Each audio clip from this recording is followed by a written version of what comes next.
کسی بھی کیس کا شدید مسائل میں پھنسے ہونے کے باوجود اللہ کی طرف مائل نہ ہونا اور دعاؤں کی طرف نہ آنا، ٹھیک ہے، ایسی صورتحال میں ورکر کیسے ہینڈل کرے؟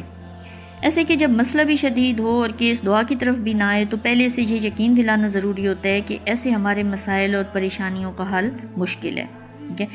اور ہر مشکل جب آتی ہے تو اس کا حل بھی ہوتا ہے جو ہمیں تلاش کرنا پڑتا ہے۔ اسے بتائیں کہ ہم انسان تو اللہ کے محتاج ہیں، خود سے کچھ بھی نہیں کر سکتے، اور ایسا مسئلہ اور پریشانی اللہ کی طرف سے ایک آزمائش ہے جو کہ اللہ اپنے پیاروں پر ہی ڈالتا ہے، اور وہ اس لیے آزمائش دیتا ہے کہ وہ دیکھے کہ اس کا بندہ اس کی طرف رجوع کرے گا، اس کے آگے جھکے گا یا نہیں۔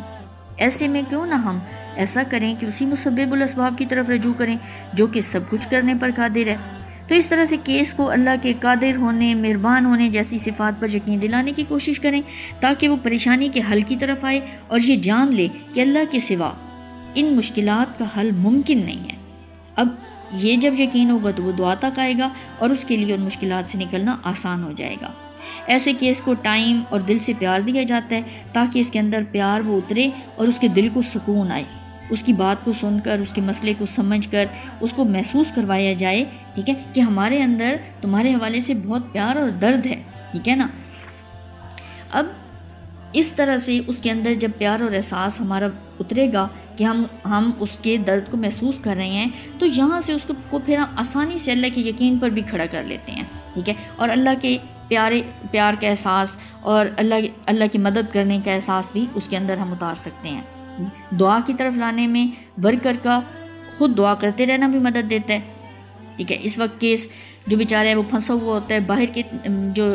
اس کے مسائل اور پریشانیاں ہوتی ہیں ان کے حوالے سے وہ باطل کے اتنے گہرے وار میں وہ پھنسا اور شکار ہوتا ہے اس وار کا کہ اللہ کی طرف سے ہر وقت خود پر صفات کی جلوہ گری کو بھی محسوس نہیں کر سکتا، ٹھیک ہے۔ اس کے دل میں اللہ کی صفات کا احساس آہستہ آہستہ اتارا جاتا ہے، بے لوث محبت اور پیار کرتے ہوئے اپنا تعلق بنائے رکھتے ہیں ہم استاد کے طور پر، تو اس کے اندر اللہ کا احساس ڈالتے ہیں تاکہ اس کے اندر نرمی آئے، دل موم ہونے لگے، اس کی جو تمام معاملات اور پریشانی ہیں ان حوالے سے اللہ کا یقین اور توکل اللہ کی ذات پر جو ہے وہ اس کا بڑھایا جا سکے، مایوسی سے نکال کر اللہ کی جو رضا ہے اس پر راضی رہنا اسے سکھانا ہوتا ہے کہ رب کو ہی کارساز سمجھے۔ یہ حالات کی جو بھی اپ ڈاؤن ہیں ان سے نکالنے کے لیے صرف اللہ ہی اس کی مدد کر سکتا ہے۔ اللہ کی طرف قدم بڑھائے تاکہ اللہ اس کو تھام لے، وہ اسے اللہ سے مانگے تاکہ اللہ اس کو نواز دے، ٹھیک ہے۔ اللہ سے پیار و محبت اور یہ اس کی مددگار ہونے کے احساس اس کو اللہ کی طرف آنے اور اس سے مانگنے پر مائل کر سکتے ہیں، اور پھر اس طرح سے اس کی پریشانیاں دور ہو سکتی ہیں۔